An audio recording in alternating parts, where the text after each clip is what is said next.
මේ මොහොතේ ඔබට තිබෙන සියලුම මානසික ආතතීන් වලින් ගැලවෙන්න අවස්ථාවක් ලැබුණොත් ඔබට මොකද වෙන්නේ? ඒ වගේම අවට ලෝකයේ ඇතුලේ සිද්ධ වෙන ඕනෑම අර්බුදකාරී සිදුවීමකට සිනහසෙමින් මුහුණ දෙන්නට ඔබට හැකියාවක් තිබෙනවා නම් ඔබට මොකද වෙන්නේ? මම විශ්වාස කරන දේ තමයි ඔබ යදමින් මෙදෙන හස්ති රාජයෙක් බවට පත් වෙනවා. කූඩුවකින් මෙදෙන කුරුල්ලෙක් බවට පත් වෙනවා. හස්ති රාජයා තමන්ගේ ශක්තිය තේරුම් ගන්නේ යදමින් මිදෙන දවසට. එතෙක් ඒ යදම ඔහුගේ බාධකයේ බවට පත් වෙනවා. කුරුල්ලෙක් තමන්ගේ පියාපත්වල විභවය තේරුම් ගන්නේ කූඩුවෙන් මිදෙන දවසට. හේතුව එයාට ඊ타මත්ම දුර ඉහළ අහසේ සීමාවන් වලට පියාඹන්න පුළුවන් බව එයා දැනගන්නවා. අද මේ වීඩියෝ එක එවැනි හස්ති රාජයින්ට එවැනි නිදහස් වීමට කැමති කුරුල්ලන්ට ඊ타මත්ම වැදගත් මාතෘකාවක් අද දවසේ මම සාකච්ඡා කරන්න බලාපොරොත්තු වෙනවා. අද මම සූදානම් වෙන්නේ ඊ타මත්ම සරල පැහැදිලි කිරීමකින් ඔබව දැනුමින් අවබෝධය කරා රැගෙන යන්නට කියලා මම විශ්වාස කරනවා. මොකද අද මම මේ කතා කරන වීඩියෝ එකේ තිබෙන දේවල් ඔබට කිව්වට එකෙන් ප්‍රතිඵල අත්පත් වෙන්නේ නැහැ.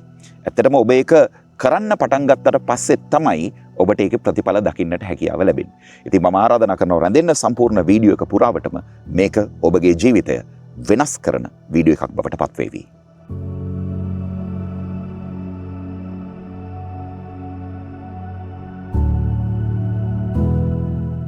මම මේ වෙලාවේ ඉන්නේ ඓතිහාසික අනුරාධපුර නගරයේ අභයගිරිය චෛත්‍ය රාජානන් වහන්සේ අභියස. මගේ මාසික රූටින් එකේ භාවනා වාරයන් තිබෙනවා. දැන් අවුරුදු 2ක 3ක විතර කාලයක ඉඳන් මාසේ අන්තිම දවස් කීපය මමත් මගේ බිරිඳත් භාවනාව සඳහා පැමිණෙනවා. නදී තාමත් පිටිපස්සේ භාවනා කරනවා. මම මගේ භාවනා වාරය අවසන් කරලා ඇවිල්ලා තමයි මේ ආකාරයෙන් ඔබට කතා කරන්නේ. දැන් මගේ අතේ තියෙන හරි අපූරු මේ ෆීඩ්බැක් එකක්. මේ ෆීඩ්බැක් එක මොකද්ද දන්නවද? මගේ භාවනා ගුරුවරයා ඉන්දියාවේ රිෂිකේෂ් වල ඉන්න අතර්වජී අපේ සර්ටිෆිකේෂන් එකේ කියන්නේ අපි ගුරුවරුන් විදිහට උගන්වන්න සුදුසුයි කියලා අපිට ලබා දෙන සහතිකය ලබා ගැනීමට පෙර අපිට දුන්න ඇගැයීම් පත්‍රය තමයි මගේ අතේ මේ විදිහට තියෙන්නේ. මේ පරීක්ෂණයෙන් සමත් වෙන්නට අපි අපේ ක්ලාස් එකේම හිටපු සහෝදර ශිෂ්‍යයින්ට අපි උගත් භාවනාවක් ඉගැන්විය යුතුයි. දැන් මම තෝරගත්ත භාවනාව මම කරාට පස්සේ මට අතර්වජී හරි අපූරු සටහනක් තියලා දෙනවා. ඒ තමයි ඔහු කියනවා perfect and excellent class by බුද්දස්ස දූතෝ. ඒ කියන්නේ මේකේ තේරුම තමයි බුදුන් වහන්සේගේ නියෝජිතයෙක් ඇවිල්ලා මේ ක්ලාස් එක පැවැත්තුවා කියලා ඔහුට හිතුණා කියලා. මොකද ඔහු නිතර මට හමු වෙන වෙලාවට කියන දෙයක් තමයි බාතිය මම තවමත් මගේ ශිෂ්‍යයින්ට මතක් කරනවා. ඒ වගේම මම බොහෝ අවස්ථාවන් වල කියනවා ශ්‍රී ලංකාවෙන් බහතිය කියලා ශිෂ්‍යෙක් ආවා. ඔහු ඉතාම ලස්සනට භාවනාව මෙහෙව්වා කියලා. දැන් ඔහු පවා විමතියට පත් වෙන ආකාරයෙන් මේ මෙහෙව් භාවනාව මොකක්ද? ඒක ඔබගේ ජීවිතේට උපකාරයක් වෙන්නේ කොහොමද කියන කාරණාව ගැන තමයි මම මෙතනදී සාකච්ඡා කරන්න බලාපොරොත්තු වෙන්නේ. ඉතාමත්ම සිම්පල් දෙයක්. හැබැයි ඔබට ඔබගේ ජීවිතේ අර යදමින් බෙදෙන හස්ති රාජයෙක් වගේ කූඩුවෙන් මිදෙන කුරුල්ලෙක් වගේ පත් කරගන්න පුළුවන් අති සුවිශේෂී භාවනාවක් තමයි එදා මම මගේ සහෝදර ශිෂ්‍යයින්ට ඉගැන්වුවේ සහ මේ ඇගැයීම මට ලැබෙන්න හේතුවක් බවට පත් වුණේ. මොකද්ද මේ භාවනාව? අපි බොහෝ වෙලාවට අපි සතුව තිබෙන ශක්තියින් පිළිබඳව අපි වටේ තිබෙන ශක්තියින් පිළිබඳව ඉන්නේ අව탁සේරුවකින්. හැබැයි ඇත්තම කාරණාව තමයි ඔබ ඒ පිළිබඳව නිසි තක්සේරුවක් කරලා ඒකත් එක්ක වැඩ කරන්න පටන් ගත්තොත් ඔබ තුල තිබෙන ශක්තිය අද්විතීය එකක් බවට පත් වෙනවා. මේ මම කතා කරපු භාවනාවන් කිසිවක් නෙවෙයි මෛත්‍රී භාවනාව. ඒ මෛත්‍රී භාවනාව සඳහා යොදාගත්තේ තිලෝගුරු සම්මා සම්බුදු බුදු පියාණන් වහන්සේ විසින් දේශනා කරන ලද කරණීය මෙත්ත සූත්‍රය. ඔබ විශ්වාස කරන්නේ කරණීය මෙත්ත සූත්‍රයේත් පළවෙනි මාර්ගෝපදේශයන් 6 තමයි මම පාවිච්චි කළේ මේ භාවනාව කරන්න. දැන් කොහොමද ඒකෙන් ඔබගේ ජීවිතය නිදහස් වෙන්නේ? කරණීය මෙත්ත සූත්‍රයේ තිබෙන සම්පූර්ණ කතාව මම මෙතනදී කියන්න යන්නේ නැහැ. නමුත් මම එදා පන්තියේදී ගන්නවා. ඔබ දන්නවා බුදුන් වහන්සේ මේ ලෝකේ තමන්ට එන තමන්ගේ අභ්‍යන්තර මානසික පීඩා විතරක් නෙවෙයි පරිබාහිර ලෝකයෙන් එන කරදර මැද්දේ පවා තමන්ව කෙලින් තියාගන්නේ කොහොමද කියන එක ගැන හරි අපූර්ව සූත්‍ර දේශනාවක් තමයි කරණීය මෙත්ත සූත්‍රය කියලා කියන්නේ. මේකේ කියවෙන්නේ යන් කිසිවක් නෙවෙයි මෛත්‍රිය වැඩිම කොයිතරම් දුරට මේ ලෝකේ කෙනෙකුට වැදගත්ද කියන දේ තමයි මේ සූත්‍ර දේශනාව පුරාම පැහැදිලි කරන්නේ. එතකොට මේකේ පළවෙනි උපදේශ 6 තමයි මම ග්‍රහණය කරගත්තේ සහ මම එදා කතා කළේ කියලා මම ඔබට මුලින්ම කිව්වා.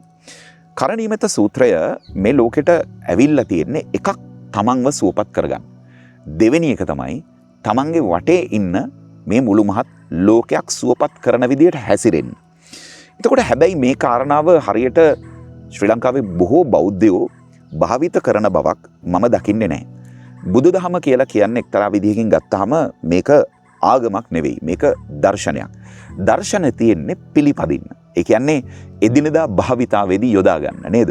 අපි කියනවා යෝගා කියන්නේ way of life, ජීවත් වීමේ විලාසයක්. බුදුදහම කියන්නේ ආගමක් නෙවෙයි. ඒක දර්ශනයක්. ඒක ජීවත් වීමේ විලාසයක්. හැබැයි අපි මේකෙදි මේ ආගමික අර්ථයට විතරක් මුල් තැන දෙන්න ගිහිල්ලා අපි මල් පහන් පූජා කරනවා. බොහොම ශ්‍රද්ධාවෙන් ගිහිල්ලා බුදුන් වදිනවා. නමුත් ඒ දෙයින් නෙවෙයි අපිට පිහිට ලැබෙන්නේ. අපිට පිහිට ලැබෙන්නේ අපි ඒ දේවල් වල නිරත වෙනකොට. මට ඒක උනේ කොහොමද? මේ මෛත්‍රී භාවනාව උපයෝගී උනේ කොහොමද? ජීවිතේ ඉතා විශාල සාර්ථකත්වයක් ලබා ගන්න කියන කාරණාවත් ඒ සාර්ථකත්වයට යන ගමනේදී මම වගේම මගේ වටේ අයටත් ඒකෙන් සෙත සැලසුන ආකාරයත් මම අද වීඩියෝෙදී ඔබත් එක්ක බෙදා ගන්නවා. දැන් මොකක්ද මේ මට ලැබිච්ච මූලික ආభాෂයන් ටික මේ භාවනාවේ තියෙන මූලික භාවිතයන් 6 ඇතුළේ. කරණීය මත්ත කුසලේන යන්තං සන්තං පදං අபிසමෙච්ච සක්කෝ උජූච සූජූච. දැන් මෛත්‍රිය වඩන මිනිස්සෙක් පළවෙනියටම තමන් තුළ ඇති කරගන්න ඕන ගුණාංගයේ විදිහට සක්කෝ කියන එක බුදුන් වහන්සේ දේශනා කරනවා. මොකද්ද මේ සක්කෝ කියලා කියන්නේ? සක්කෝ කියලා කියන්නේ අන් කිසිවක් නෙවෙයි ඔබ මෛත්‍රිය වැඩිම සඳහා දක්ෂ වෙන්න ඕනි කියන කාරණාව. ඇයි අපි මෛත්‍රිය වඩන්න දක්ෂ වෙන්න ඕනි? මෛත්‍රිය වඩන්න දක්ෂ වෙන්න ඕනි කියන කාරණාව එදාටත් වඩා අද ලෝකයට අතිශයින්ම වැදගත්. මම පොඩි උදාහරණයක් කියන්නම්. දැන් මේ මෑතකදී මම එක්තරා වැඩමුළුවකට යන අතරවාරයේදී මම වාහනේ පදවගෙන යනකොට එක්තරා මන්සන්දියක තරුණයෝ දෙන්නෙක් ඉන්නවා. මන්සන්දිය ආවරණය වෙන විදිහට මෝටර් බයික් එකක් නවත්තගෙන දෙන්නම කෝල් දෙකක. ඉතින් මට යන්න පරක්කු වෙන නිසා මං හෝන් එකක් ගහලා ඉල්ලුවා මට යන්න ඉඩ දෙන්න කියලා. ඒ හෝන් එකට ඒ තරුණයෝ දෙන්නට තරහ ගියා. දැන් ඒ දෙන්නා මම වාහනේ අරගෙන යනවා. දැන් මගේ පිටිපස්සෙන් දැන් වේගෙන් හඹාගෙන එනවා. ඒ විතරක් නෙවෙයි මාව පහු කරගෙන යන ගමන් මේ තමන්ගේ අතැඟිලි මේ පාවිච්චි කරමින් හරි අපූර්ව සංඥාවකුත් කරලා නික්මිලා යනවා. මගේ සහායිකාව තරුණ වයසේ දරුවෙක්. එයාට මේකට බොහොම තරහ ගියා. එයා මට ඉඳන් කිව්වා සර් යන්න ඕනේ ගිහිල්ලා කතා කරන්න ඕනේ. ඇයි එහෙම දේවල් වලට ඉඩ දෙන්නේ කියලා. මම ඇයගෙන් අහපු පළවෙනිම කාරණාව තමයි දැන් අපි මේ යමින් ඉන්නේ මොන වගේ ගමනක්ද? එයා කිව්වා මේ වර්ක්ෂොප් එකකට. ඒකට අපි එතන කීය වෙනකොට ඉන්න ඕනේද? එයා කිව්වා උදේ 9 වෙනකොට අපි එතන ඉන්න ඕනේ. ඊට පස්සේ මං කිව්වා දැන් වෙලාව කීයද? උදේ 8යි 10යි මේ කඩවත. මං ඊට පස්සේ අහපු කාරණාව තමයි දැන් එතකොට අපි උදේ 9 වෙනකොට වර්ක්ෂොප් එකේ ඉන්න ඕනේ නම් දැන් මේ වෙලාවේ අපේ ප්‍රමුඛම රාජකාරිය විය යුත්තේ අර තරුණයෝ දෙන්නට හඹාගෙන ගිහිල්ලා මම කවුද මට එසේ නොකළ යුත්තේ ඇයි කියන කාරණාව පැහැදිලි කරන එකද? එහෙම නැත්නම් ඒක අමතක කරලා දාලා මේ ගමනේ අනේකද? ජීවිතයේ ඇතුලේ අපි කෝපයෙන් දැවෙන්න ගියාපුවාම අපි තව කෙනෙක් එක්ක ඇරියස් කවර් කරන්න ගියාපුවාම ඔබට පේනවද ඒකෙන් බාධා වෙන්නේ තමන්ගේම ගමනට කියලා? මෙන්න මේ නිසා තමයි බුදුන් වහන්සේ ඈත අතීතයේදීම දේශනා කළේ මීට අවුරුදු 2500කට කලින් ඒක කිව්වා කියන්නේ කොච්චර ලස්සනද කියලා බලන්න. සක්කෝ දක්ෂ වෙන්න මෛත්‍රිය වඩන්න. මොකද හේතුව ඔබ මෛත්‍රිය වඩන්න දක්ෂ උනේ නැත්තම් ඔබට මේ ගමන යන්න බෑ. ලෝකයේත් එක්ක පැටලෙන්න පටන් ගත්තොත් තමන්ගේ වටේ සිද්ධ වෙන හැම දෙයක් එක්කම ගැටෙන්න පටන් ගත්තොත් ඔයාට මේ ගමන යන්න බෑ. එකෙන් පළමුව දෙවෙන්නේ ඔයාම තමයි. ඒ නිසා දක්ෂ වෙන්න නේද? මොනකටද දක්ෂ වෙන්න ඕනේ? පළවෙනියටම තේරුම් ගන්න ඕනේ මෛත්‍රිය වැඩිමෙන් වෙන වාසිය මොකක්ද මේ ලෝකයට? පළවෙනිම දේ ඒ වාසිය ලැබෙන්නේ ලෝකයට නෙමෙයි, ඒක ලැබෙන්නේ Tamanට. මම අනවශ්‍ය දෙයක් සමග නොගැටෙමින් ඉදිරියට යන්න අවශ්‍ය කරන පසුබිම සකස් කරගන්නවා. නේද? එතකොට මගේ ගමන යන්න අවශ්‍ය කරන ශක්තිය මා තුළ ඉතුරු වෙනවා. අර හස්ති රාජයෙක් වගේ වෙනවා මම යදමකින් බැඳ. හේතුව මම මේ වටේ ලෝකේ සිද්ධ වෙන දේවල් එක්ක එකඟ වෙන්න සමත් පුද්ගලයෙක් නෙවෙයි නම්. ඔබට තේරෙනවද බුදුන් වහන්සේ ඇයි මේක කිව්වේ කියලා? දැන් හිතන්න ඉස්සරට වඩා අද කාලේ මිනිස්සෙකුට මේ මෛත්‍රිය වැඩිවීමට දක්ෂ වීම අත්‍යවශ්‍යයි. හේතුව තමයි ඔබ හිතන්න මම මේක වැඩමුළු වලදීත් නිතර අහනවා. 1990 විතර පාරක ඩ්‍රයිව් කරගෙන යනකොටද තියෙන අමාරුව වැඩිපුර දැනෙන්නේ. එහෙම නැත්නම් දැන් පාර යන මිනිස්සෙකුටද අමාරුව වැඩිපුර දැනෙන්නේ කියලා. ඔබට තේරෙනවා එන්න මේ ලෝකය කලබල වෙනවා විනා මේ ලෝකය සංසුන් වෙන්නේ නැහැ.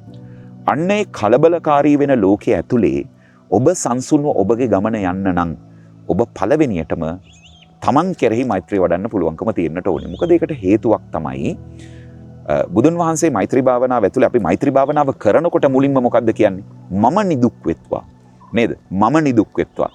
මම දුකින් නම් මගේ වටේ ලෝකය නිදුකින් ඉන්නේ නැහැ. නේද? ඔබ කනගාටුවෙන් නම්, ඔබ කම්පණයෙන් නම්, ඔබ කෝපයෙන් නම් ඔබගේ නිවසේ අය සතුටින් ඉන්නවා කියලා ඔබ විශ්වාස කරනවද? මේ නිසා තමයි සක්කෝ ඔබ මෛත්‍රිය වැඩිම සඳහා දක්ෂ වෙන්න ඕනේ. එකෙන් ආරක්ෂා කරගන්නේ කාවද? මුලින්ම තමන්ව. දැන් භාවනාවේදී සිද්ධ වෙන්නේ මොකක්ද? භාවනාවේදී සිද්ධ වෙන්නේ ඔබ මෛත්‍රී භාවනාවට ඉඳගත්තොත් ඔබ කල්පනා කරනවා මම කොහොමද අද දවස ඇතුලේ දක්ෂ වෙන්නේ මෛත්‍රිය වඩන්න? මම මට හානි කරගන්නේ නැතුව, වටේ ලෝකයට හානි කරන්නේ නැතුව මම කොහොමද අද දවස ගත කරන්නේ කියන සමාධිමත් සිතට ප්‍රවේශයක් ඔබ ලබා ගන්නවා භාවනාව හරහා. දැන් කරණීය මෙත්ත සූත්‍රය කොච්චර සජ්ජායනය කරලා තිබ්බත් මේකේ තේරුම අහපුවම දන්නේ නැති අය ඕනෑ තරම් මට වැඩමුළුවලදී හමු වෙලා තියෙනවා. ඉතින් සක්කෝ මතක තියාගන්න, දක්ෂ වෙන්න. දක්ෂතාවය හැදෙන්නේ මොනා කරනකොටද? අපි නැවත නැවත ඒ දේ කරනකොට. මෙනෙහි කරනකොට විතරක් නෙවෙයි, ඒක භාවිතාවට ගේනකොට තමයි අපි තුල ඒ දක්ෂතාවය මතුවෙන්නේ. ඉතින් ඒ නිසා නිතර ඒ දක්ෂතාවය තමන් තුල හදාගන්න කියන එක තමයි අපි කරණීය මෙත්ත සූත්‍රයේ සජ්ජායනාවේදීත් ඒ වගේම ඒක භාවනාවට ගේනකොටත් අපි කියන්නේ දක්ෂ වෙන්න. දක්ෂ වීම අතිශයින්ම වැදගත්. සක්කෝ උජූච, දෙවෙනි එක බවට පත් වෙන්නේ උජූච, අවංක වෙන්න. අවංක වීම අතිශයින්ම වැදගත්. දැන් අපි ජීවිතය ඇතුලේ අපි එකඟතාවයකට එනවා. ඔව්, මම මෛත්‍රිය වඩන්න දක්ෂ වෙනවා. මොකද හේතුව මම මේ ලෝකයේ සිද්ධ වෙන කිසිම දෙයකින් පීඩාවට පත් නොවුණු පුද්ගලයෙක් බවට පත් වෙන්නට ඕනි. එතකොට මම යම් කිසි මොහොතක සිතවිල්ලක් මෙහෙවනවා නම් මාව පීඩාවට පත් කරගනිමින් මට අන්න එතනදී හිතන්න පුළුවන්කම තියෙන්න ඕනේ මම එකඟ වුණා මාව රිද්ද ගන්නේ නැහැ කියලා. හැබැයි මම මේ වෙලාවේ කරමින් ඉන්නේ මොකද්ද? මේ මාව රිද්ද ගන්න එක. එහෙනම් මම මේ தත්වෙන් මිදලා මං වඩාත් අවංක වෙමින් මට මෛත්‍රිය වඩමින් මගේ වටේ මිනිස්සුන්ට මෛත්‍රිය වඩමින් මේ ගමන යන්න ඕනේ කියන සිතවිල්ල කෙනෙක් තුල පැන නගිනවා නම් ඒක නා ඊටාත්ම ආරක්ෂාකාරී වෙනවා. වටේ ලෝකයේ සිද්ධ වෙන දේවල් වලින් විතරක් නෙමෙයි, Taman තුලම පැන නගින්නා වූ Tamanටම එරෙහි සිතවිලි වලදීත්. මෙන්න මේ කාරණාව අතිශයින්ම වැදගත්. අපි බොහෝ දේවල් වලට එකඟ වෙනවා. හැබැයි ඒ දේ කරද්දී අපි ඒ දෙයට අවංක වෙන්නේ නැහැ. අපි කරන දෙයට අවංක වෙන්නේ නැත්නම් අපිට ඒකෙන් ප්‍රතිඵලයක් නැහැ. බලන්න බුදුන් වහන්සේ ඒක ගලපපු විදිය දක්ෂ වෙන්න, දක්ෂ වුණා විතරක් නෙමෙයි, අවංක වෙන්න. ඊළඟට උජූච වලින් පස්සේ සූජූච, වඩාත් අවංක වෙන්න. මම මේ කාරණාව කියන්නේ මේ අපි සමහර වෙලාවල් වලට ලෝකයට පෙන්නනවා අපි හරිම මෛත්‍රී සහගතයි කියලා. ඒ වගේම තමයි අපි ලෝකයට පෙන්නනවා අපේ චරිතය මෙන්න මේ වගේ, අපි හැසිරෙන්නේ මෙන්න මේ විදිහට කියලා. හැබැයි අපි අතින් රහසේ ඒ පෙන්නන චරිතය බිඳෙන තැන් ගැන අවංක විග්‍රහයක් ඔබ කරගන්න. අන්න ඒ නිසා තමයි මේ උජූච කියන වචනය දාලා තියෙන්නේ. තමන්ගේ අතින් ලෝකයට රහසේ වුණත් යම්කිසි වැරද්දක් සිද්ධ වෙන වෙලාවක තමන්ට මේ පිළිබඳව ලැජ්ජා හිතෙන විදිහට. ඒ කියන්නේ ලෝකයට පේන්න නෙවෙයි දේවල් කරන්න ඕනේ, තමන්ටත් අවංක වෙන විදිහට. ඒ කියන්නේ ඇතුළාන්තයට අවංක වෙන්න කියලා. මම පොඩි උදාහරණයක් ඔබට කියන්නම්. මගේ වර්ක්ෂොප්ස් වලදී මම නිතරම මේ සතුන් ගැන එහෙම කතා කරනවා. විශේෂයෙන්ම ඔබ මගේ පෞද්ගලික ජීවිතය පිළිබඳ මේ දැකලා තියෙන අය ඉන්නවා. මම ගෙදර සුරතල් සතුන් දෙදෙනෙක් ඇති කරනවා. ඒ වගේම මේ මෑතකදී අනුරාධපුරේ ඉඳලා රුවන්වැලි සෑය ගාව ඉඳලා අරගෙන ගිහිල්ලා මම මේ එක සුරතල් බැල්ලක්, එයා තනිකරම තුවාල වලින් පිරීලා හිටියේ, ගඳ ගහමින් හිටියේ, මාස 3ක විතර සතෙක්. මම දැනගත්තා මෙයාව මෙතන දාලා ගියොත් මෙයා මැරෙනවා අනිවාර්යයෙන්ම. ජීවත් වෙන්නේ නැහැ. මම ඒව අරගෙන ගිහිල්ලා වියදමක් දරලා ඒව සූපත් කරලා දැන් එයා අර අපේ ගෙදර ඉන්න අනෙක් හොඳ බ්‍රීඩ්ස් වල සත්තු දෙන්නත් එක්කම එයා ඊටාමත්ම සතුටින් අපේ ගෙදර හැදෙනවා. මම එයාට නමකුත් දාලා තියෙන්නේ සංකුට්ටි කියලා. ඉතින් එයාට අපි හරි ආදරෙයි. මොකද ඒකට හේතුව එයා පාරේ හිටපු සතෙක්. අර දෙන්න හැමතිස්සෙම ආදරේ ලබනවා. ඉතින් මම ඔය සතුන්ට තියෙන ආදරය පිළිබඳව මම කතා කරනවා. ඒ කතා කරන වෙලාවල් වලදී ඇත්තටම මේ මට මේ වර්ක්ෂොප්ස් වලට සහභාගී වෙන අයත් ඒකට ඊටාමත්ම සතුටින් සමන් දෙනවා. එක්තරා දවසක් මගේ ගෙදරට කෝචින් ක්ලයන්ට් කෙනෙක් ආවා. එයා ප්‍රධාන පෙළේ සමාගමක අධ්‍යක්ෂවරයෙක් විදිහට වැඩ කරන කෙනෙක්.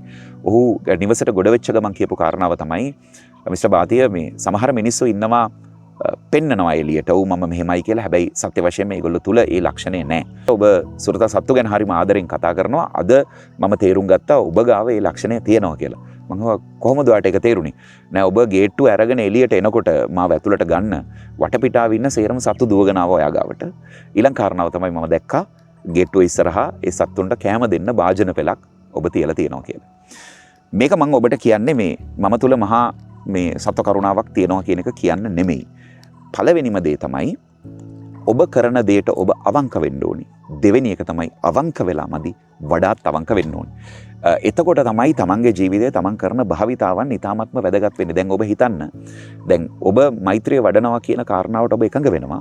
හැබැයි එකඟ වෙලා ඔබ හිත යටින් ඔබ තරහ ගන්නවා. දැන් ඔබයි ඔබට තරහ යන්නේම නැද්ද කියලා නෑ. තරහ යනවා. මොකද අපි පෘථග්ජන මිනිස්සු. හැබැයි තියෙන වැදගත්ම කාරණාව තමයි තප්පර කිහිපයක් ඇතුළත නෑ calm down වෙන්න. ඔබ අවංකවම වඩාත් අවංකවම මේක කරන කෙනෙක් බවට පත් වෙන්න කියන භාවිතය පුහුණු කිරීම ඇත්තටම මම දිනපතාම කරලා තියෙනවා. ඉතින් ඒකත් විශාල වාසනාවක් නේ. නේද? අපිට කෙනෙක් එක්ක තරහ නොගෙන ඉන්න එක, ලෝකෙ සිද්ධ වෙන දේවල් එක්ක එකඟ නොවී ඉන්න එක සහ මුලින්ම අපිට අයින් කරන්න බැරි වුණත් පෘථග්ජනයෝ විදිහට. හැබැයි අපි ඒක වැරදි පාරේ යනකොට අපිට පේනවා කියලා කියන්නේ ඒක ඉතා විශාල වාසනාවක් බවට පත් වෙනවා. ඒ නිසා පටන් ගන්න වඩාත් අවංක වෙමින් මෛත්‍රිය කරන්න. ඊළඟට සක්කෝ උජුච සූජුච අපි කිව්වා සුවචෝචස්ස කීකරු වෙන්න. මොනවටද කීකරු වෙන්න ඕනේ? කීකරු වෙන්න ඕනේ අපේ ගුරුවරුන්ට, වැඩිහිටියන්ට නේද? මෛත්‍රිය වඩන්න පුළුවන්ද තමන්ගේ වැඩිහිටියන්ට, ගුරුවරුන්ට කීකරු නොවන කෙනෙකුට? අවවාදයක් දෙනකොට තරහ ගන්නවා. අඩුපාඩුවක් පෙන්වලා දෙනකොට තරහ ගන්නවා. බලන්න බුදුන් වහන්සේ මේවා ගලපපු විදිහ නේද? බුදුන් වහන්සේගේ දේශනාව ඇතුලේ ලස්සනට කියනවා සුවචෝචස්ස කීකරු වෙන්න. කීකරු නොවුනොත් ඔබට මෛත්‍රිය වඩන්න බෑ. කිසිම කෙනෙක් එක්ක තරහ නොගෙන ඉන්න නම් ඔබ ව්‍යවුලටපත් නොවෙන්න නම් ඔබ කීකරු වෙන්න. එතන තියෙන තවත් වැදගත් දෙයක් තියෙනවා. ඔබ කීකරු වෙනවා කියන එකේ තේරුම මොකක්ද? කීකරු වෙනවා කියන එකේ තේරුම තමයි ඔබගේ මාන්නය පැත්තකින් තියනවා කියන එක. අපි ගුරුවරයෙක්ට වඳිනවා කියන එකේ තේරුම මොකක්ද? හිස නවලා පාද අල්ලලා වඳිනවා කියන එකේ තේරුම මොකක්ද? ඒකේ තේරුම තමයි ඔබගේ මාන්නය පැත්තකින් තිබ්බා කියන එක නේද? ඒ කියන්නේ මම මේක පැහැදිලි කරනවා. සුවචෝචස්ස කියන කාරණාව අතිශයින්ම වැදගත්. කීකරු වීම අතිශයින්ම වැදගත්. සංසුන් මනසකට මෛත්‍රී සහගත ජීවිතයකට නේ කීකරු වෙන්න තියෙන ඒ මොහොතට කීකරු වෙන්න. ඊළඟට සුවචෝචස්ස මෘදු වෙන්න. දැඩි මිනිස්සෙකුට මෛත්‍රිය වඩන්න බෑ. නෑ මේක මෙහෙම්මම වෙන්න ඕනි කියලා හිතන මිනිස්සෙකුට මෛත්‍රිය වඩන්න බෑ. දැන් අපේ වටේ ලෝකේ දේවල් සිද්ධ වෙනකොට අපිට ගොඩක් තරහ යනවා නේද? ඒ කියන්නේ එදිනෙදා ජීවිතේ දේවල් සිද්ධ වෙනකොට කෙනෙක් ඇවිල්ලා අපේ වාහනේ ඉස්සර කරනවා.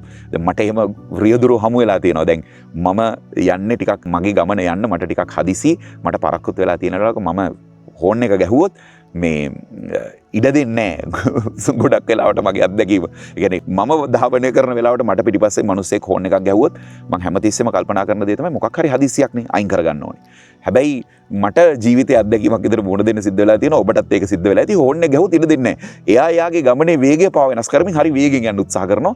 අපි බැරි වෙලාවත් ඉස්සර කරොත් සමහර අවස්ථාවන් තියෙනවා මිනිස්සු ඇවිල්ලා රිවෙන්ජ් කරනවා වගේ නැවත අපිව ඉස්සර කරගෙන යන්න උත්සාහ කරනවා. ඇයි මෘදු නැහැ.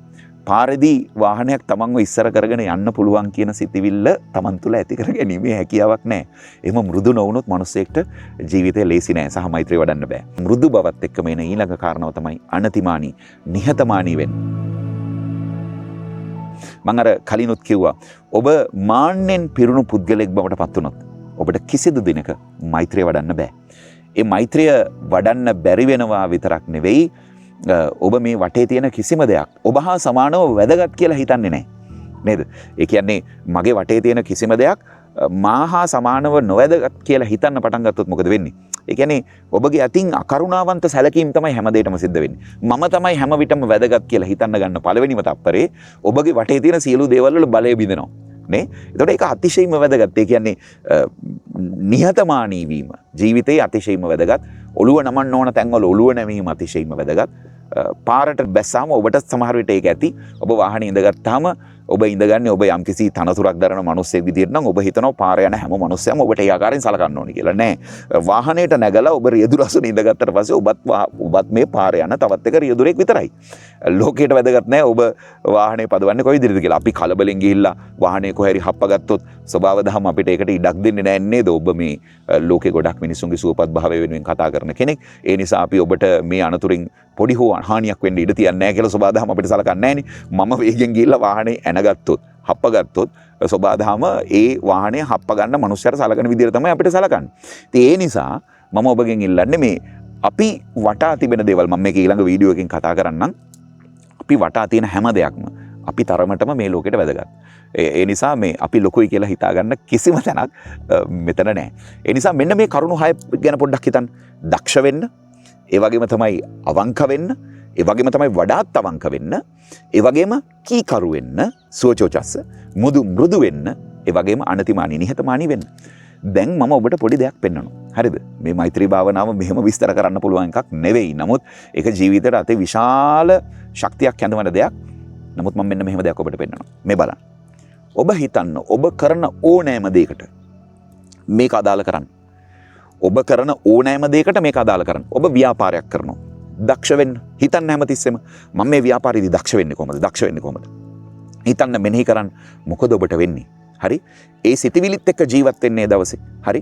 ඊළඟට අවංක වෙන්න. මම මේක මේ අවංකවද කරන්නේ? මං හොඳින්ද කරන්නේ? මේ මගේ උපරිමයද කරන්නේ? හිතන්න. ඒ වගේම වඩාත් අවංක වෙන්න. ලෝකෙට පේන්න විතරක් නෙවෙයි. තමන්ගේ ව්‍යාපාරය ඇතුලේ කෑමක් හදලා පිළිගන්නුවත් අද මම මේ පිළිගන්වන්නේ ඉතාමත්ම රසවත් කෑම වේලක් මගේ පාරිභෝගිකයට කියලා හිතන්න. මොකද වෙන්නේ ව්‍යාපාරයට? හරි? ඊළඟට බලන්න සුවචෝචස කීකරු වෙන්න, තමන්ට ලැබෙන උපදෙස් වලට කීකරු වෙන්න, මේ අපි කතා කරන වචන වලට කීකරු වෙන්න, මේවා කීකරු වෙලා කරලා බලන්න මොකද්ද වෙන්නේ කියලා. ඔබගේ ජීවිතය මොන වගේ වේවිද? ඊළඟට මෘදු වෙන්න, හරි? එකඟ වෙන්න තමන්ගේ වටේ සිද්ධ වෙන දේවල් වලට. මෘදු වෙන්න මොකද්ද එකෙන් සිද්ධ වෙන්නේ? ඔබ ඒකත් එක්ක ගැටෙන්න යන්නේ නැතිකම හරහා ඔබ අර විශාල නිදහසක් අත්පත් කරගන්න. එහෙම නැත්නම් අපි මේ වටේ සිද්ධ වෙන හැම දෙයක් එක්කම ගැටෙන්න තියාගත්තාම අපිට වැඩ කරන්න වෙලාවක් නැහැ. ඒක පැහැදිලිව අපි තේරුම් ගමු. ඊළඟ කාරණාව තමයි නේද? අනතිමානී, නිහතමානී වෙන්න මේ වැඩේ ඇතුලේ. නේද? ඔබ කරන ඕනෑම දෙයකදී කෙනෙක්ගෙන් උපදෙසක් ගන්න තරම් නිහතමානී වෙන්න. ඔව් මම මෙතන හිර වෙලා ඉන්නේ මට උදව් කරන්න කියන තරම් නිහතමානී වෙන්න. අන්න ඒ කාරණා ටික ඔබ ගේන්න එදිනදා ජීවිතේට මොකද වෙන්නේ කියලා බලන්න. ඔබේ ජීවිතය අර මම කියපු යදමින් මිදුණු හස්තියාගේ තත්වයට එහෙමත් නැත්නම් කූඩුවෙන් මිදුණු කුරුල්ලාගේ තත්වයටපත් වෙන්නේ නැද්ද කියන එක පොඩ්ඩක් කල්පනා කරලා බලන්න. අපි ජීවිතයේ ඊ타මත්ම විශාල නිදහනයක් භාවිත නොකර ඉන්නවා කියලා ඔබට හිතෙන්නේ නැද්ද?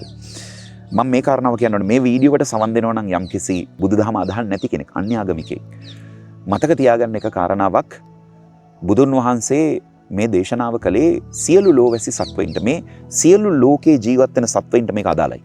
ඒ වගේම තමයි ඔබ හිතනවාද ජේසුස් වහන්සේ මේ දේශනාව කරේ කතෝලිකයින්ට කියලා? නෑ. උන්වහන්සේගේ දේශනාවන් මේ මුළු ලෝකයටම අදාළයි. සියල්ලන්ට ප්‍රේම කරන්න නේද? ප්‍රේමය, මානව දයාව පිළිබඳ ජේසුස් වහන්සේගේ දේශනාව අදාළ වෙන්නේ කතෝලිකයින්ට විතරද? නෑ. ලෝකේ ඕනෑම ආගමක කියවෙන දේවල් මේ සියලු සත්වයින්ට කතා කරපු දේවල්. ඒ නිසා මෛත්‍රී භාවනාව වඩන්න යම්කිසි කෙනෙක් තුල උනන්දුවක්, උවමනාවක් තියෙනවා නම් ඒකට ඔබගේ ආගම වැදගත් වෙන්නේ නැහැ. භාවනාව කියන කාරණාව අයිති මිනිස්සුන්ට. ඒක ආගම් විසින් යොදාගත්තා තමන්ගේ අධ්‍යාත්මික ජීවිතය සරි කරගන්න මිනිස්සුන්ට මාර්ගෝපදේශයක් විදිහට. මොකද භාවනාව කියන අතිශය විශාල ඉතිහාසයක් තියෙන දෙයක්. අවුරුදු 4000කට 5000කට කලිනුත් ධ්‍යාන සමාධි ගැන කතා කරලා තිබෙන ලෝකයක අපි මේ ජීවත් වෙන්නේ. ඉතින් ඒ නිසා මේක ඔබගේ අධ්‍යාත්මික ජීවිතේට විතරක් නෙමෙයි වැදගත් වෙන්නේ. මේක වැදගත් වෙනවා ඔබගේ එදිනෙදා ජීවිතයට කියන කාරණාවත් කිසිම වෙලාවක අමතක කරන්න එපා. ඒත් එකම තව සුවිශේෂී කාරණයක් කියන්න ඕනේ. මම හිතන්නේ මේ භාවනාව පිළිබඳව මම කතා කරන පළවෙනි වීඩියෝ එක මේක අපේ YouTube නාලිකාව ඇතුලේ. ඇයි මම මේකට පොඩි කාලයක් ගත්තේ කියන එකත් මම ඔබට කියන්න. පළවෙනිම දේ මම බෞද්ධ භික්ෂුන් වහන්සේලාගෙන්, ඒ වගේම භාවනාව පිළිබඳව වැඩිදුර හදාරන්න ඉන්දියාවේ රිෂිකේෂ් වල ගිහිල්ලා මට හම්බෙච්ච ගුරුවරුන්ගෙන් මම ඉගෙන ගත්ත ඉතාමත්ම වැදගත් කාරණාවක් තියෙනවා. ඒ තමයි මේ අධ්‍යාත්මික ලෝකයේ දේවල් සම්බන්ධයෙන් අපි කතා බහ කරනකොට අපි ඉතාමත්ම හොඳ ගුරුවරුන්ගෙන් අවශ්‍ය කරන මාර්ගෝපදේශයන් ලබා ගන්නට ඕනේ. මොකද හේතුව ඇත්තටම ගත්තොත් අපි ගුරුවරු නෙවෙයි. මතක තියාගන්න. අපි ගුරුවරු නෙවෙයි. අපි මේ පණිවිඩකරුවෝ විතරයි. එතකොට ඇත්තම ගුරුවරු කියන්නේ කවුද? බුදුන් වහන්සේ කියන්නේ ඇත්තම ගුරුවරයෙක්. ශිව ඇත්තම ගුරුවරයෙක්. ජේසුස් වහන්සේ ඇත්තම ගුරුවරයෙක්. මොකද ඔවුන් තමයි මේ පණිවිඩය ලෝකයට කිව්වේ මුලින්ම. එතකොට අපි කරන්නේ මේ ඒ පණිවිඩය රැගෙන යන එක ලෝකයට. එතකොට පණිවිඩකරුවා පණිවිඩය වැරද්දුවොත් සම්පූර්ණයෙන්ම විකෘතිගත වෙච්ච දෙයක් තමයි සමාජගත වෙන්නේ. ඉතින් ඒ නිසා මම හිතුවා නෑ මේක කතා කරන්න මම ටිකක් ප්‍රමාද වෙන්න ඕනේ. මේක අත්දැකීමෙන් විඳින්න ඕනේ. අවුරුදු 3-4ක් මේකත් එක්ක ජීවත් වෙන්න ඕනේ. ඊට පස්සේ තමයි මේක පිළිබඳව සාකච්ඡා කරන්න ඕනේ කියලා. දැන් අවසාන වතාවේ මම ඉන්දියාවේ ගියාපුවම මාසයකට එකමාරකට කලින් මට මගේ භාවනාව පිළිබඳව ගුරුවරයා අතර්ව මට කියපු කාරණාවක් තමයි මම දැක්කා. ඊටාමත්ම හොඳින් ඔබ කෝපරේට් ට්‍රේනින්ග්ස් වලදී භාවනාව යූස් කරනවා. මේ කලබලකාරී ලෝකෙ මිනිස්සුන්ගේ මනසේ තිබෙන මේ සියලුම ආවේගයන් සංසිඳවන්න. ඒ වගේම ඔබ ඉතාමත් හොඳ කෘති පරිශීලනය කරා පහුගිය කාලේ. ඒ වගේම ඔබ ඉතාමත් හොඳ ප්‍රැක්ටිස් එකක හිටියා. ඒ නිසා බාතිය now it's time good to go with social media කියන මේ එක්තරා විදියක අවසරය මට ලැබුණා කතා කරන්න කියලා. මොකද සමහර දේවල් පිළිබඳව අපි වටහා ගන්නවා. ඒ වටහාගෙන අපි හිතනවා මේක තමයි හරි කියලා. හැබැයි ඇත්ත කතාව තමයි අපිට වඩා ඉහළින් ඉන්න, අපිට වඩා මේ ප්‍රැක්ටිස් එකේ ඉන්න, අපිට වඩා ඉහළ මට්ටමක ඉන්න මිනිස්සෙක් එක්ක හැම විටම අපි සම්බන්ධ වෙමින් ඒ පිළිබඳ විමසමින් තමයි අපි යම්කිසි පණිවිඩයක් ලෝකයට ලබා දිය යුතුව තියෙන්නේ. එහෙම නැතුව අපිට හිතුණු දේ හරි කියලා කියන්න පුළුවන් කමක් නැහැ. මොකද සැබෑ පණිවිඩය කියලා දෙයක් මේ ලෝකේ තියෙන නිසා. එතක මම විශේෂයෙන්ම මතක් කරන්නට ඕනේ මගේ භාවනාව පිළිබඳ ගුරුවරයා මට ලබා දුන්නු මේ සහතිකය මට අතිශයම වැදගත්. මේක සහතිකයක් නෙමෙයි, ඇත්තට මෙයාගේ ෆීඩ්බැක් එක මේකේ තියෙන්නේ. මම ඔබට පෙන්නන්නම්. ඔහු කියලා තිබුණේ starting එක excellent opening of the class, amazing explanation in form of story. කතන්දරයක් විදිහට කියලා තමයි මේක පටන් ගත්තේ. ඊළඟට instructions, excellent instructions කියලා තියෙනවා. Demonstration, excellent demonstration given කියලා තියෙනවා. Observation, truly explain the essence of love and kindness. Love and kindness මේ කියන්නේ මෛත්‍රී භාවනාව පිළිබඳව. Voice එක, amazing voice you have, and the voice modulation also worked out by you. ඒ කියන්නේ ලස්සනට හඬ හැසිරෙව්වා කියලා. ඊළඟට confidence, perfectly confident enough. ඉතාමත්ම ප්‍රමාණවත්. nervousness, නොසන්සුන්වද භාවනාව මෙහෙව්වේ කියන එකේදී මොකද මේක පරීක්ෂණයක් නේ, තව ගුරුවරු බලගෙන ඉන්නවා. එතකොට ඔහු කියන්නේ no not at all. කිසිම වෙලාවක එහෙම දෙයක් තිබුණේ නැහැ. structure, ලස්සනට භාවනා පැයක් පුරා මෙහෙව්වා සහභාගීලා හිටපු අයට කියලා. ඊට පස්සේ how you can improve your class කියන එකේදී ඔහු ලියලා තියෙනවා no requirement at all. කිසිම දෙයක් මෙතනින් එහාට මේ මිනිස්සයාගේ හදන්න නැහැ කියලා ඔහු ලියලා තියෙනවා. අවසානයේදී ඔහු ලියලා තියෙනවා perfectly excellent class by බුද්දස්ස දූතෝ. බුදුන් වහන්සේගේ නියෝජිතයෙක් විසින් මෙහෙව්වා කියලා. ඉතින් ඒක බෞද්ධයෙකුට ලොකු සතුටක් නේ. මට ඇත්තටම ජීවිතේ මාර්ගෝපදේශයන් රසක් ලබා දුන්න සුප්‍රකට නමුත් අප්‍රකටව ජීවත් වෙන්න කැමති ස්වාමින් වහන්සේ නමකට මම එදාම හවස මේක යවුවා. මට මෙන්න මෙහෙම කමෙන්ට් එකක් ආවා කියලා. ඉතින් මට අනික් අතට ලැබුණු ප්‍රතිචාරය තමයි තෙරුවන් සරණයි මහත්තයා. ඒක ඉතාමත්ම වැදගත්. ඉතින් පළවෙනියටම කියන්න ඕන දේ තමයි මගේ ස්වාමීන් වහන්සේත් එක්ක සාකච්ඡා කරනකොට පසු කාලීනව මේ මෛත්‍රී භාවනාව ඇතුලේ මට ජීවිතේ බොහෝ දේවල් සාර්ථක වෙන්න පටන් ගත්තා කියලා. මේ අවුරුදු 3-4ක කාලේ මගේ ජීවිතේ බොහෝ වෘත්තීය සාර්ථකත්වයන් වලට මං ගියා. උන්වහන්සේ දේශනා කරපු දේ තමයි බාති මහත්තයා ඉතින් හරිනේ. පාරක යනකොට මිනිස්සෙක් එක්ක තරහ ගන්න නැතුව යන්න පුළුවන්කම තියෙනවා නම්, එදිනෙදා ජීවිතේ දේවල් වලදී නොසැලී යන්න පුළුවන්කම තියෙනවා නම්, හැම විටම තමන්ව පරිස්සම් කරගන්නවා, තමන්ව රිද්දගන්නේ නැහැ, තමන්ගේ මනස කය රිද්දගන්නේ නැහැ කියන සිතිවිල්ල ඔබතුමා තුල තියෙනවා නම් මේ මෛත්‍රී භාවනාවත් එක්ක අනේ ඔබ අනවශ්‍ය විදිහට තමන්ගේ ශක්තිය වැය කරන්නේ නැහනේ. ඔබගේ ශක්තිය එහෙම විසිරලා යන්නේ නැහනේ. ඔබ හරිම ඉතාමත්ම ෆෝකස් තැනගෙන ජීවත් වෙන්න. ඉතින් ඔබට පේනවද ඔබගේ ශක්තිය අනවශ්‍ය කිසිදු දෙයකට වැය නොවන විට ඒක ඉතුරු වෙනවා අවශ්‍යම දේවල් වලට වැය කිරීම සඳහා. ඉතින් ඔබ සාර්ථක වෙන්න ඕනේ තමයි. ඒක නිකන් අහස් කූරකට සමානයි. ඉතාමත්ම ඉහළට විසිරලා ගිහිල්ලා ඉතාමත්ම ඉහළට විදගෙන ගිහිල්ලා අවසානයේ මුළු ප්‍රදේශයම ඒකාලෝකම් කරමින් තමයි ඒක පුපුරා යන්නේ. ඉතින් ඒක එහෙම තමයි කියන කාරුණික අනුශාසනාව සිද්ධ කළා. ඒත් එක්කම මේ භාවනාවේදී මේකට සහභාගී වෙච්ච එක්තරා අයර්ලන්ත තරුණියක්. ඇය සෙෂන් එකකින් පස්සේ ඇවිල්ලා ඉතාමත් ආදරෙන් මාව වැළඳගත්තා. වැළඳගත්තා කිව්වා මේක වැරදි අර්ථයෙන් ගන්න එපා. ඔවුන්ගේ සංස්කෘතිය ඇතුලේ, ඔවුන්ගේ එදිනදා ජීවිතය ඇතුලේ ඔවුන්ට වැළඳ ගැනීමක් කියන්නේ සාමාන්‍ය දෙයක්. ඇය මිනිත්තු 10ක් පමණ ඒ විදිහටම ඉඳමින් හැඬුවා. මම ඇහුවා ඇයි කියලා. ඇයි කියපු කාරණාව තමයි මේ සෙෂන් එක ඇතුලේ බාතිය මට දැනිච්ච දේ තමයි ඔබ කියන හැම වතාවකම ඔබට ආදරය කරන්න කියලා. මට දැනිච්ච දේ තමයි පහුගිය අවුරුදු 10 පුරාම මට මාව අමතක වෙලා තිබුණා. මගේ ජීවිතේ සිද්ධ වෙච්ච දේවල් නිසා මම මට වෛර කරමින් හිටියා. මම මාත් එක්ක තරහ අරගෙන හිටියා. දැන් මට අවස්ථාවක් ලැබිලා තියෙනවා මට ආදරය කරන්න. ඒ නිසා බාතිය අද ක්ලාස් එකේ මම ඇවිල්ලා ඉඳගෙන හිටියේ ඔබගේ සිසුවියක් විදිහට. ඒ වගේ මේ කෝස් එකට මම ඔයත් එක්ක ඇවිල්ලා ඉඳගත්තේ ඔබගේ සහෝදර ශිෂ්‍යාවක් විදිහට. නමුත් මට ඔයාලට කියන්න තියෙන්නේ මට මේ තත්ත්වෙන් මිදෙන්න උදව් කරාට බොහොම ස්තුතියි කියලා. මේ මත් දෙක එකතු කරලා ආචාර කරා. ඒ තරම් යදමින් බැඳුණු ශක්තියින් තියෙනවා. ඒ කියන්නේ නිදහසේ යන්න බෑ ඉස්සරහට. තමන්ගේ ජීවිතේ ඇතිවෙච්ච අතීත කාලයේ සිද්ධ වෙච්ච දේවල් නිසා ඉතාමත් මිහිල කම්පනයන් වල තාම හිර වෙලා ඉන්නවා. යන්න බෑ ඉස්සරහට. හැබැයි එක මොහොතකට කල්පනා කරලා බැලුවොත් මම මේ ජීවත් වෙන්නේ ඉතාමත්ම වටිනා ජීවිතයක් ඇතුලේ. ඇයි මම එහෙම මගේ ජීවිතේ එක්තරා මොහොතක වෙච්ච සිදුවීමක් නිසා මගේ ජීවිතය බිඳගන්නේ කියලා. ඔබට ආදරය කරන කෙනා බවට පත් වෙනවා සහ ඔබ නිදහස් වෙන කෙනා බවට පත් වෙනවා. අන්නේ නිදහස අත්පත් කර ගැනීම සඳහා තමයි අද මම මේ කාරණා ටික සාකච්ඡා කළේ. ඔබ හිතනවා නම් ඔව් මේ අද ගත්තේ හරි අපූර්ව ප්‍රවේශයක්. මේ ප්‍රවේශය ඔස්සේ යමින් භාවනාව පිළිබඳව මේ ඉන්දියාවේ ඉන්න අතිදක්ෂ ගුරුවරුන්ගෙන් මම ඉගෙන ගත්ත දේවල් ඔබත් එක්ක බෙදා හදා ගත යුතුයි කියලා කමෙන්ට් එකක් දාන්න මෙඩිටේෂන් කියලා. අපි ඉස්සරහට මේ සම්බන්ධව ඊටමත්ම සක්‍රීය ඉගෙනුම් ක්‍රමවේදයන් ටිකක් හදන්න බලාපොරොත්තු වෙනවා. ඒත් එක්කම මේ පිළිබඳ විශේෂ උනන්දුවක් දක්වන කෙනෙක්ට කියන්න කැමතියි. අපි ආසන, ඒ කියන්නේ කොහොමද අපි යෝගාසන කරන්නේ, ඒ වගේම ප්‍රාණයාම අපේ කොහොමද මේ බොඩි එක ඇතුළට ශක්තිය එළියෙන් ලබා ගන්න එක වඩාත් ඉතාමත්ම හොඳින් කරන්නේ. ඊළඟ එක මෙඩිටේෂන්, අපි අද කතා කරමු මේ භාවනාව. ඒත් එක්කම සවුන්ඩ් හීලිං. ලංකාවේ මම ඉතාමත්ම සතුටෙන් කියන්න ඕනේ සවුන්ඩ් හීලිං කරන්න ඉන්දියාවෙන් ක්වොලිෆිකේෂන් එක සම්පූර්ණ කරගත්ත ප්‍රැක්ටිෂනර් කෙනෙක් මම. සවුන්ඩ් හීලිං එකකුත් අපි ගේනවා. මේ හතරම ඒකාබද්ධ කරලා අපි ඕම් භවීරා කියලා විශේෂ සැසියක් පවත්වනවා ජූනි මාසේ 28 වෙනිදා කොළඹ 3 මැන්ඩරීනා හෝටලයේදී මුළු දවස පුරාම. ඉතින් තමන්ව සංසුන් කරන්න කැමති කෙනෙක් ඉන්නවා නම්, තමන්ගේ සංසුන් බව තුලින් තමන්ගේ සැබෑ ශක්තිය දකින්න පුළුවන් අභිලාෂයක් තියෙන කෙනෙක් ඉන්නවා නම් අන්නේ සියලුම දෙනාට ආරාධනා කරනවා. ඩිස්ක්‍රිප්ෂන් එකේ විස්තරය තියෙනවා කොහොමද සම්බන්ධ වෙන්නේ කියලා. සම්බන්ධ වෙන්න ඒත් එක්කම 071 432 1835 කියන අංකයට WhatsApp පණිවිඩයක් යොමු කරලා ඕම් භවීරා කියලා වැඩිදුර තොරතුරු ගෙන්න ගන්න. එමුණොත් අපිට 28 වෙනිදා හමු වෙලා ප්‍රායෝගිකව උදෑසන සිට සවස් කාලය දක්වාම මේ පිළිබඳව සාකච්ඡා කරන්න අවස්ථාවක් ලැබෙවි. මතක තියාගන්න අපි උඩට ගන්නේ ඔබ තුල තිබෙන සැබෑ ශක්තිය. ශක්තිය පිටින් එන්නේ නැහැ. ශක්තිය තියෙන්නේ ඇතුළත. මම මේ කියන දේ උනත් අවබෝධ කරගැනීමේ ශක්තිය ඔබ තුල තිබෙනවා නම් තමයි ඔබගේ ජීවිතය තුළ ලොකු ජයග්‍රහණ වලට ඔබට යන්න හැකියාව ලැබෙන්නේ. නැතු මා තුල තිබෙන ශක්තියක් නිසා නෙවෙයි. එhmenan ගිහිල්ලා එන්න තවත් වටිනා වැදගත් වීඩියෝකින් අපි ලබන සතියේත් නැවත හමු වෙමු.